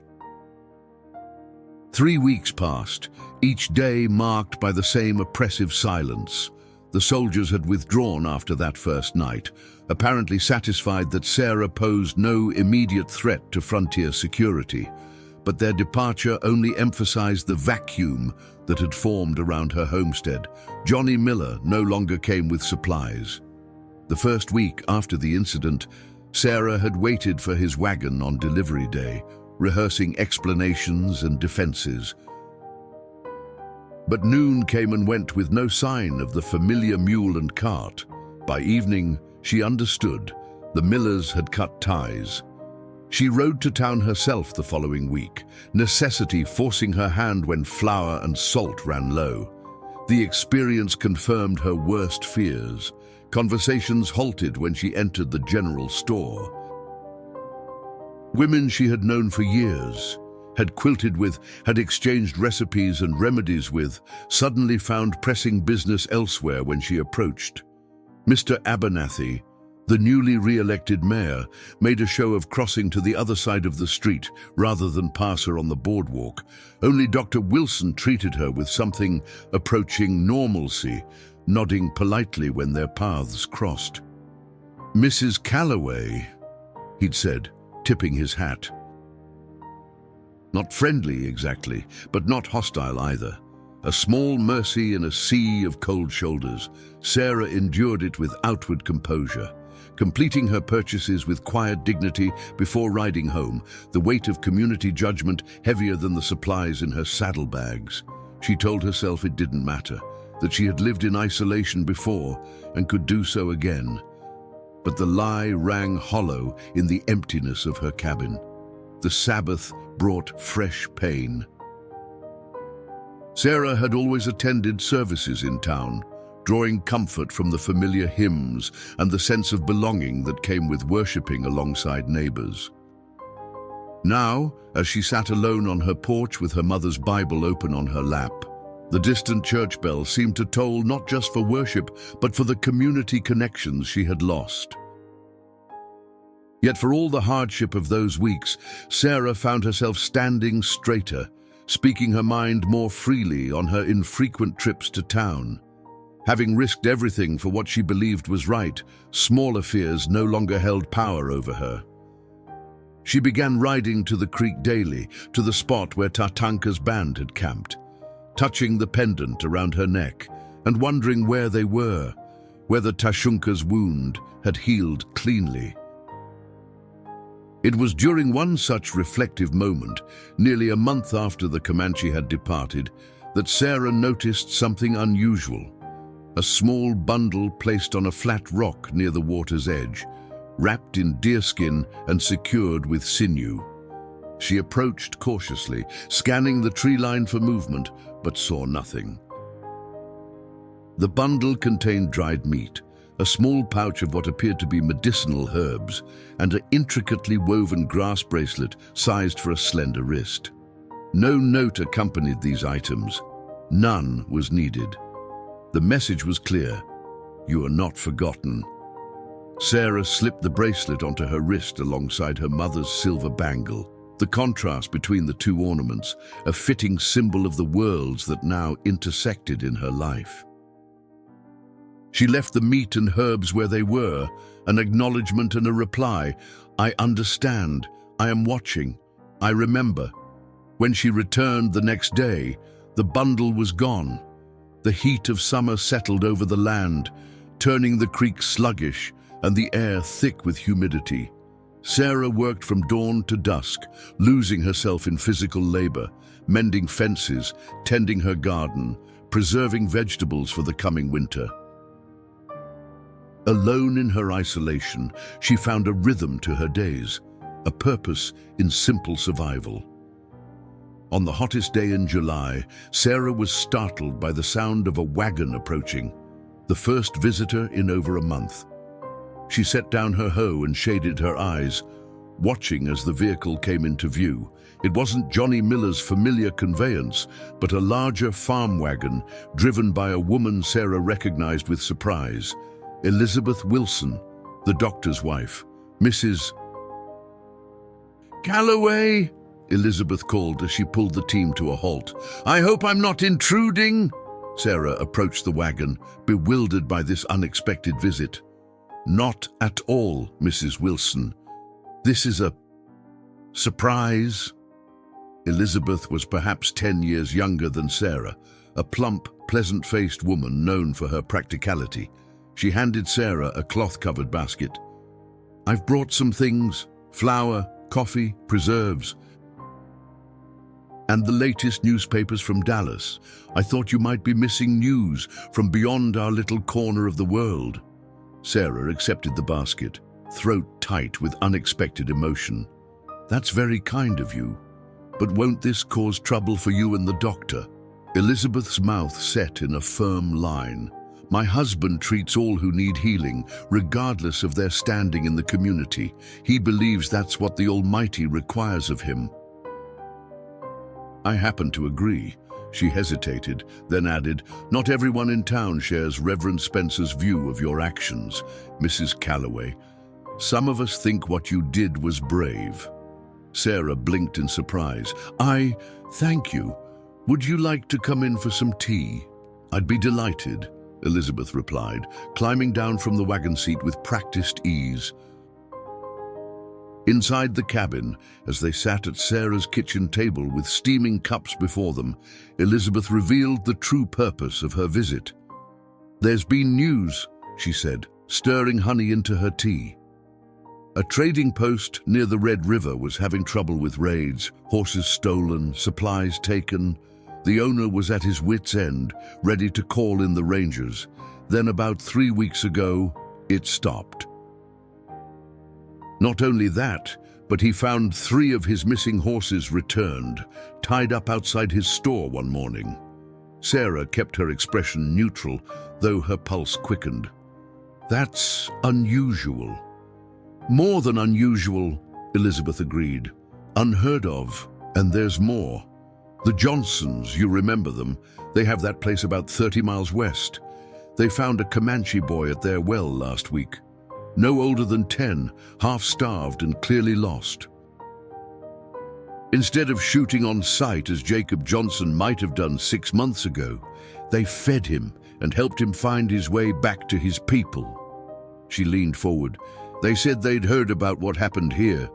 With you and that wounded boy, it made them think differently." Sarah's hands trembled slightly as she lifted her cup.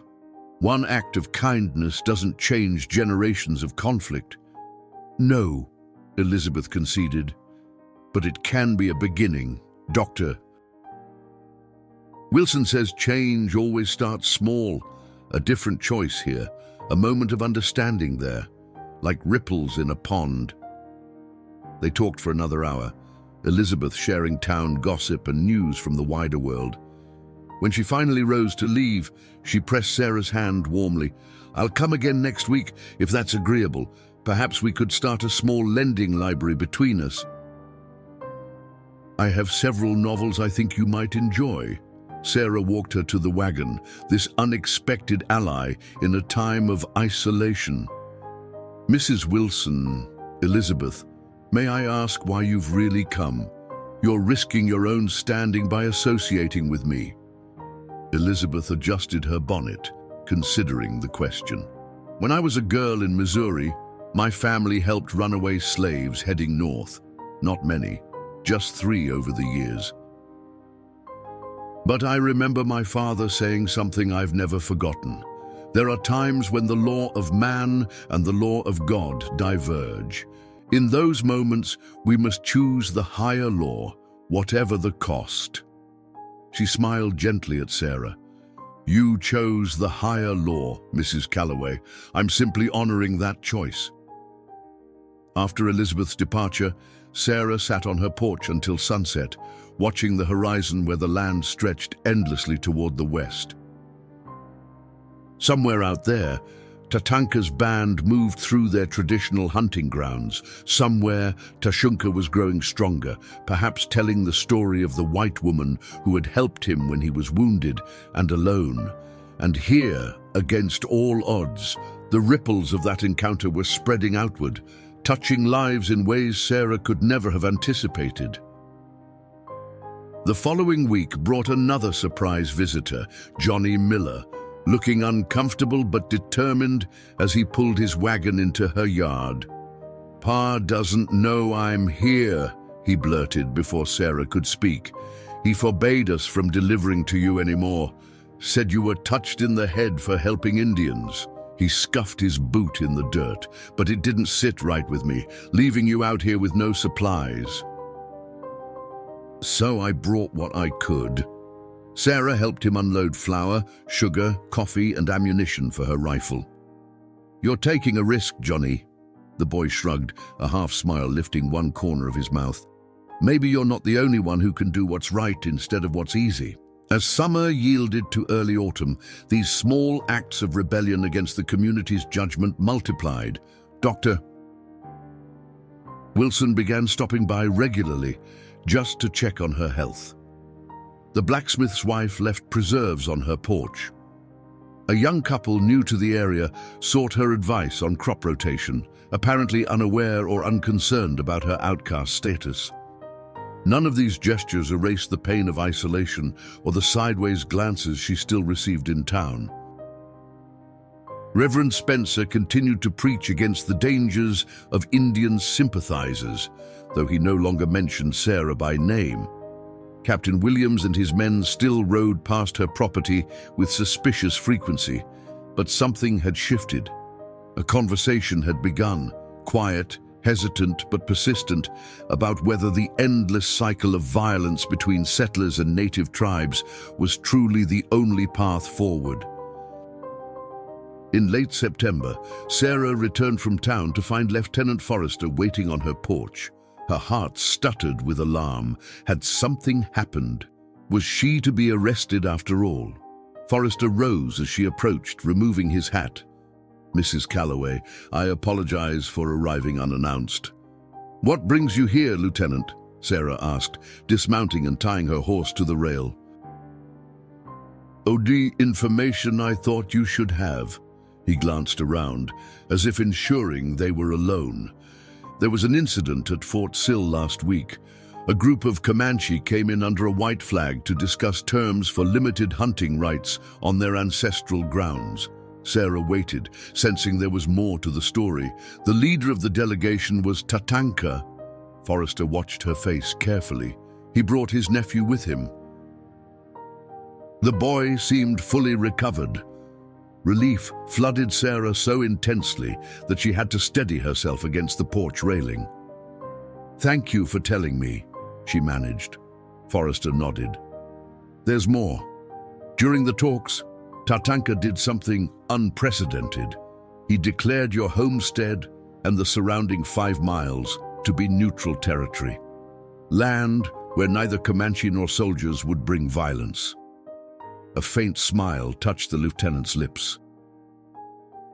Captain Williams was livid, of course, but the declaration was witnessed by the Indian agent and several officers. It's been officially noted in the treaty discussions. Sarah could scarcely comprehend what she was hearing. "Why would he do that?" "I believe you know why, Mrs. Calloway." Forrester replaced his hat. "What you did, helping that boy, it mattered. More than you could have known." As he mounted his horse to leave, Sarah found her voice again. "Lieutenant, why are you telling me this? Surely Captain Williams wouldn't approve." Forrester looked down at her, his expression thoughtful. "My grandfather was a frontiersman. He lived among the Cherokee for a time, even took a Cherokee wife. He used to say that the greatest tragedy of this land wasn't the conflict between peoples, but the refusal to see that another way was possible. He gathered his reins. You showed another way was possible, Mrs. Calloway. Some of us were paying attention. With that, he tipped his hat and rode away, leaving Sarah standing on her porch, the stone pendant warm against her skin, the grass bracelet snug around her wrist, tokens of a bridge built across a divide once thought impassable. That night, Sarah wrote in her journal for the first time since Thomas's death. She wrote of Tashunka and Tatanka, of Elizabeth Wilson and Johnny Miller, of Lieutenant Forrester and his surprising revelation.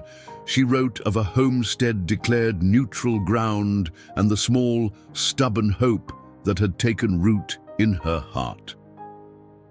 When she finished writing, Sarah stepped outside into the cool autumn night. The stars spread across the Texas sky like scattered diamonds, the same stars that shone over Comanche camps and settler homesteads, over forts and trading posts, over a land still torn by conflict, but now containing a tiny, fragile seed of something different. Sarah touched the pendant at her throat and whispered a prayer into the darkness, not for herself, but for all those whose lives had become unexpectedly intertwined with hers through one simple act of compassion on a stormy night. The story was not over. The road ahead would not be easy.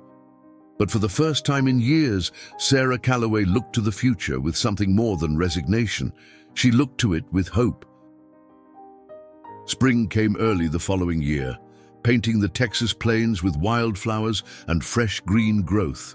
A year had passed since Sarah had found Tashunka beneath the oak tree, a year of profound change, not just for her, but for the entire valley. The neutral ground declaration had held. No raids, no skirmishes, no bloodshed had touched Sarah's land or the surrounding area that Tatanka had designated as peace territory.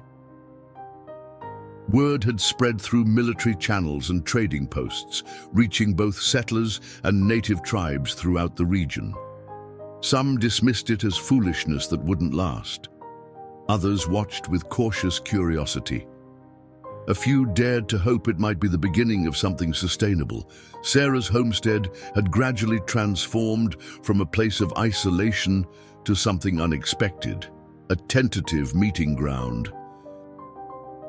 It began with Elizabeth Wilson's regular visits, then expanded when Dr. Wilson established a monthly clinic on Sarah's porch, offering medical care to anyone who came, settlers, travelers, and eventually, hesitantly, members of various native tribes passing through the area. The Millers had overcome their initial resistance, with Johnny openly defying his father to maintain deliveries until Mr. Miller himself grudgingly conceded that perhaps Sarah's actions hadn't been entirely misguided. He still didn't approve, not exactly, but the fresh eggs and butter she sent in exchange for supplies were too good to pass up. Even Reverend Spencer had moderated his position somewhat, though he still kept Sarah at arm's length. When pressed by Elizabeth Wilson during a church social, he had admitted that Christian charity must sometimes express itself in unconventional ways. It wasn't forgiveness, but it was a step back from condemnation.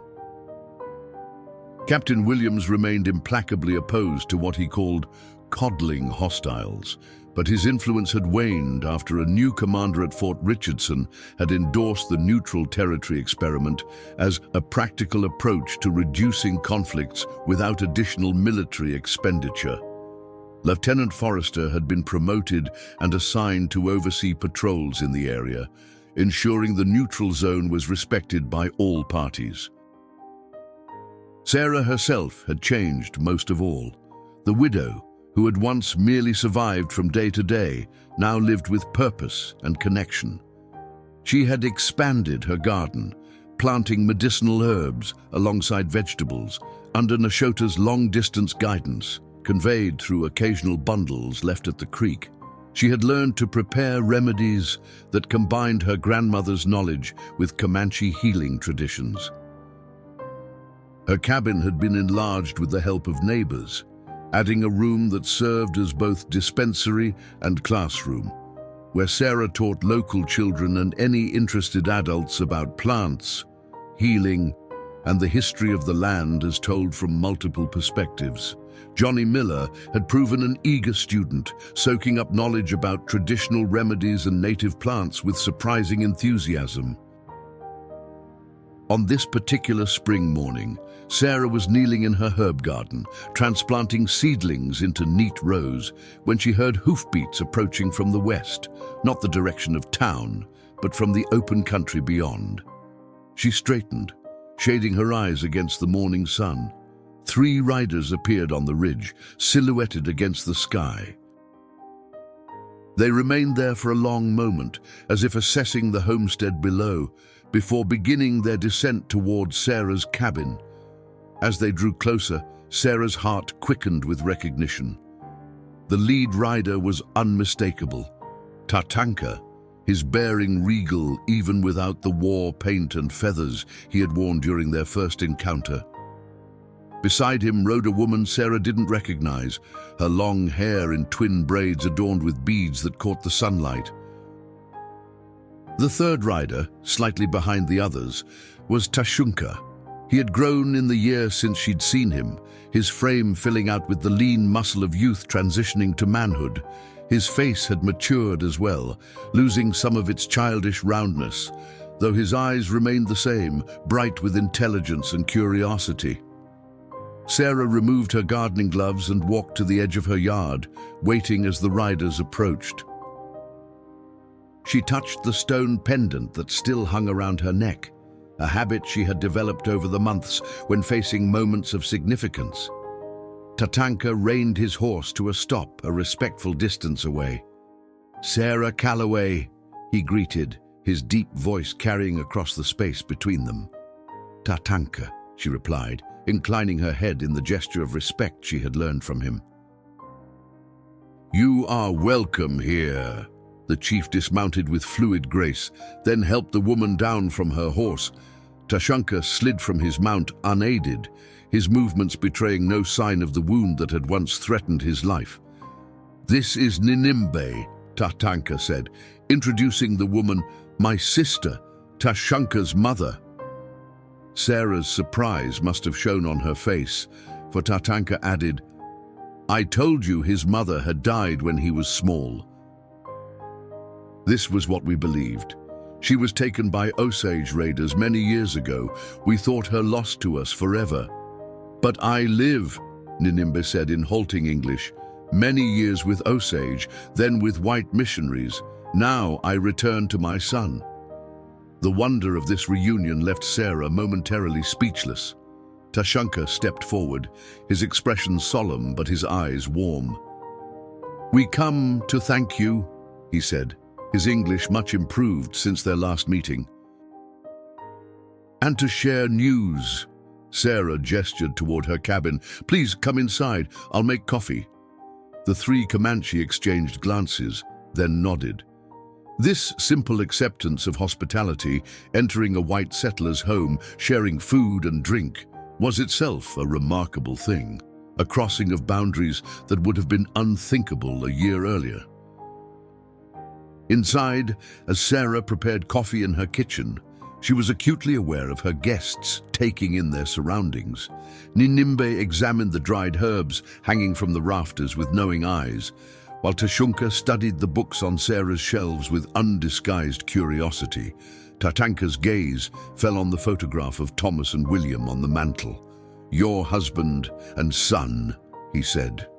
It wasn't a question. Sarah nodded. "Yes." "Both gone now? Yet their spirits remain in this place," Tatanka observed. "In you." The simple statement, delivered without sentimentality, nevertheless captured a truth Sarah had only recently come to accept. She had carried Thomas and William with her through the years, not as ghosts to be mourned, but as sources of strength and guidance. When the coffee was ready, they sat at Sarah's table, another boundary crossed, another small miracle of shared humanity. Tashanka spoke first, eager to share his news. "I am to be a messenger," he announced proudly, "between my people and the white settlements. Lieutenant Forrester has taught me more English, and I have taught him some Comanche words." He grinned suddenly, the expression transforming his serious face into that of the boy she remembered. "He is not good at Comanche. His tongue is too stiff." Sarah smiled at the image. "That's a very important role, Tashanka, a messenger between worlds." "Like you," he replied with unexpected insight. Tatanka set his coffee cup down carefully. "There is to be a council," he said. "Representatives from several bands of Comanche, Kiowa, and Apache will meet with military leaders and territorial officials. We will discuss expanding the neutral territory, creating more places where peace can grow." Sarah absorbed this news with quiet amazement. "And you think it can work?" "I do not know," Tatanka admitted. "The path is difficult. There are those on both sides who prefer war to peace, who cannot see beyond old hatreds." His gaze was steady. "But if we do not try, we are already defeated." "The young ones give me hope," Ninimbi added softly.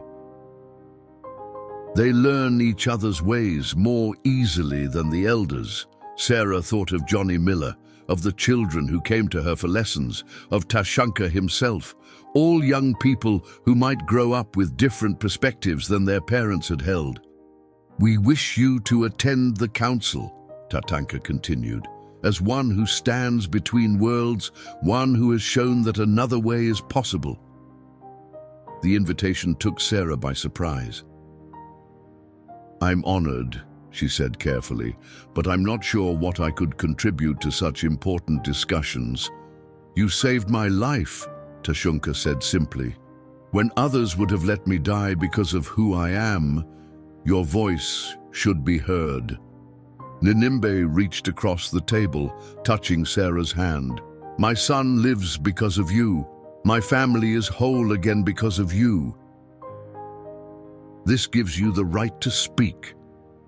Something passed between the two women in that moment, an understanding that transcended language and culture, rooted in shared experiences of loss, hope, and the fierce love of family.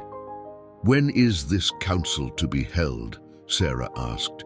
"When the moon is full again," Tatanka replied, "at the fork of the Red River." Sarah nodded slowly. "I'll be there." They spoke for another hour, sharing information about the proposed council, updates on the neutral territory experiment, and news of mutual acquaintances. Nashota, Sarah learned, had become an advocate for peace within the band, teaching young Comanche women to recognize and use medicinal plants that grew near settler communities, creating practical reasons for peaceful interaction. When their visitors prepared to leave, Tashunka lingered behind while his mother and uncle mounted their horses. From a pouch at his waist, he withdrew a small carved wooden figure, a bear similar to the one Nashota had given Sarah, but with subtle differences in the craftsmanship. "I made this," he said, placing it in her palm, "to thank you and to remember." Sarah closed her fingers around the carving, touched by the gift. "I will treasure it, Tashunka." The young man nodded, then hesitated before asking, "The stone, my father's necklace, you still wear it?" Sarah lifted the pendant from where it rested against her chest. "Always. It reminds me of courage, of doing what's right, even when it's difficult." Tashunka smiled, satisfied. "Good. It was meant for you." He mounted his horse with practiced ease. Until the council, Sarah Calloway," She watched them ride away, three figures diminishing against the vast Texas landscape until they disappeared over the ridge from which they had first appeared. The wooden bear felt warm in her hand, a tangible connection to a boy who had entered her life through chance and changed it through necessity. Later that evening, as twilight painted the western sky in shades of orange and purple, Sarah sat on her porch with a cup of tea, contemplating the day's events and the council to come. The prospect was both daunting and exhilarating, a chance to contribute to something larger than herself, to help nurture the fragile seed of peace that had somehow taken root in this unlikely soil. Elizabeth Wilson's words from months ago echoed in her mind. Change always starts small, a different choice here, a moment of understanding there, like ripples in a pond. Sarah had made one such choice on a stormy night, never imagining the ripples it would create. Now those ripples had returned to her, transformed into an invitation to help shape the future of relations between peoples who had known only conflict for generations. The sun slipped below the horizon, and the first stars appeared in the deepening blue of the evening sky. From the direction of the creek came the call of a whippoorwill, haunting and sweet in the gathering dusk. Sarah closed her eyes, listening to the familiar sounds of her land as darkness settled, crickets chirping, a distant coyote, the soft rustle of wind through the oak trees. This place had once been merely her home. Now it was something more, neutral ground, meeting place, symbol of possibility. The homestead she had maintained out of duty to Thomas's memory had become a living legacy more meaningful than she could have imagined. Not just for herself, but for an entire community striving toward a different future. Sarah opened her eyes and gazed up at the emerging stars, the same stars that shone over Comanche camps and settler towns, over forts and councils, over battlefields and peace grounds alike. The pendant rested warm against her skin, the wooden bear secure in her pocket, tokens of connections that had seemed impossible a year ago. In helping a wounded Comanche boy, Sarah Calloway had found more than purpose. She had found her place in a changing world, not as widow, not as settler, not even as healer, but as bridge builder, a messenger between worlds, just as Tashunka had said. It was not a role she had sought or one she fully understood even now. But as she sat in the growing darkness, surrounded by the land she had come to love in new ways, Sarah knew it was a role she would embrace with the same courage that had led her to open her door on that fateful night when a storm raged and a boy lay wounded beneath an oak tree. One small choice, one moment of compassion, one life saved. And through that single act, the possibility of many more lives changed forever.